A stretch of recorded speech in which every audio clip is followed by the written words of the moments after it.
इतने वर्षों में मैंने लोगों को चिंतित होकर यह कहते सुना है कि मैं ठीक से नहीं जानता कि मुझे क्या करना चाहिए। हम अपनी इच्छाओं को कैसे पहचान सकते हैं? Hello and hi 777 my beautiful people, कैसे हैं आप सब? आई होप आप सब बहुत अच्छे हैं, खुश हैं, पॉजिटिव हैं, खुद से खुद को ध्यान रख रहे हैं। सबसे इम्पोर्टेंट, आप सभी ज़्यादा हेल्दी हैं, अपने अपने सोल पर्पस के लिए आगे बढ़ रहे हैं। वीडियो में एंड तक बने रहें। चैनल पर नए हैं तो सब्सक्राइब करें, ज़्यादा से ज़्यादा शेयर करें, बेल आइकन को ऑल पर प्रेस करें। नेक्स्ट वीडियो डालें तो सबसे पहले आप उनके बेनिफिट ले सकें। आज का टॉपिक है, क्या मुझे अशुभ का प्रतिरोध करना चाहिए? क्या हमें नकारात्मकता का प्रतिरोध नहीं करना चाहिए, या हमें केवल अपनी इच्छित वस्तु को आकर्षित करना चाहिए? क्या हमें केवल अपनी इच्छित वस्तु को आकर्षित करना चाहिए? आप अपने अवांछित वस्तु को स्वयं से दूर नहीं कर सकते, क्योंकि उन्हें दूर हटाने के प्रयास में आप उनसे जुड़े संपदों को सक्रिय अपनी ओर आकर्षित कर लेते हैं। इस ब्रह्मांड में सभी कुछ आकर्षण पर आधारित है। दूसरे शब्दों में, इससे कोई अपवाद नहीं है। आप जिन चीजों के प्रति इच्छुक हैं, उन्हें नहीं कहने पर वास्तव में आप उन अवांछित वस्तु को अपने अनुभव में आने पर आमंत्रण दे रहे होते हैं।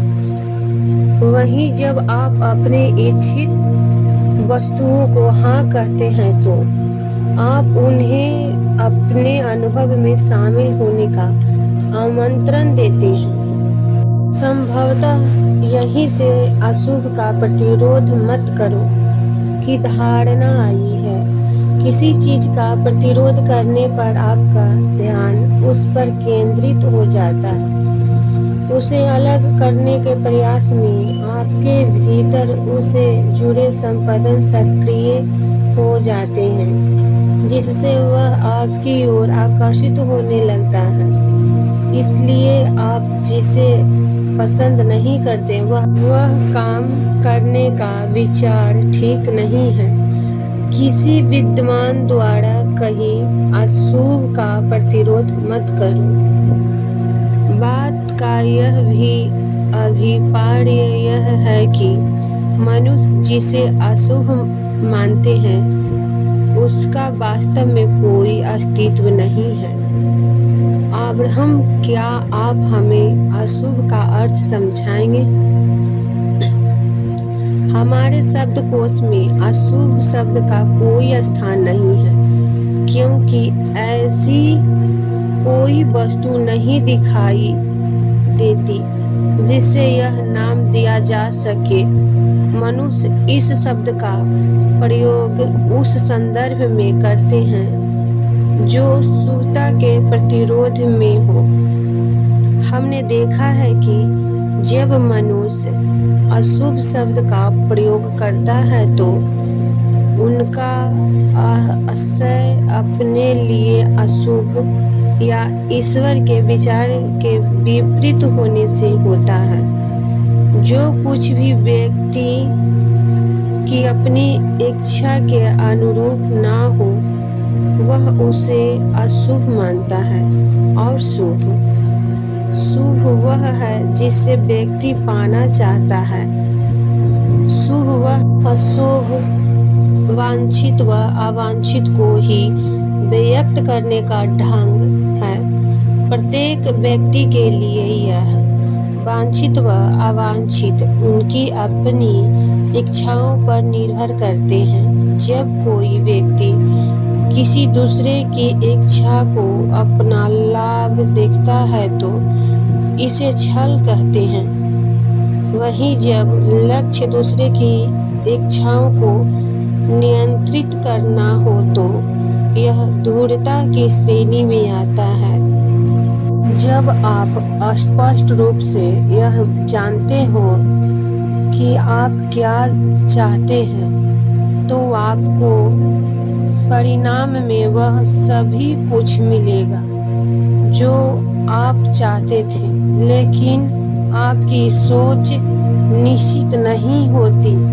उदाहरण के लिए, आप कहते हैं, मुझे अपने विचारों को अपनी इच्छित वस्तु की प्राप्ति की ओर स्वदेश से निर्देशित नहीं करते, बल्कि वे केवल अपने आसपास घटती घटनाओं के साक्षी बने रहते हैं। जब वे अपनी पसंद की कोई वस्तु देखते हैं तो अशुभ शब्द का कोई स्थान नहीं है, क्योंकि हमें ऐसी कोई वस्तु नहीं दिखाई देती जिसमें यह नाम दिया जा सके।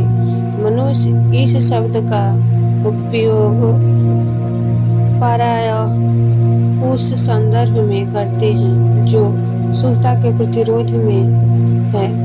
हमें देखा है कि जब मनुष्य अशुभ का उपयोग करता है तो उनका अन्याय अपने लिए शुभ या ईश्वर के विचार के विपरीत होने से होता है। जो कुछ भी व्यक्ति की अपनी इच्छा के अनुरूप ना हो वह उसे अशुभ मानता है।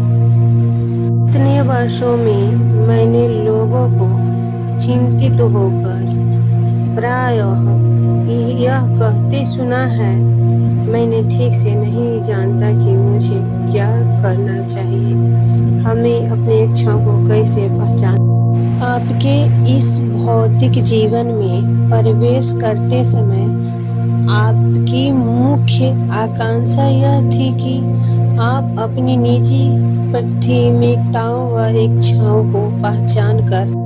आज के टॉपिक इतने ही, मिलते हैं अगले नेक्स्ट वीडियो में।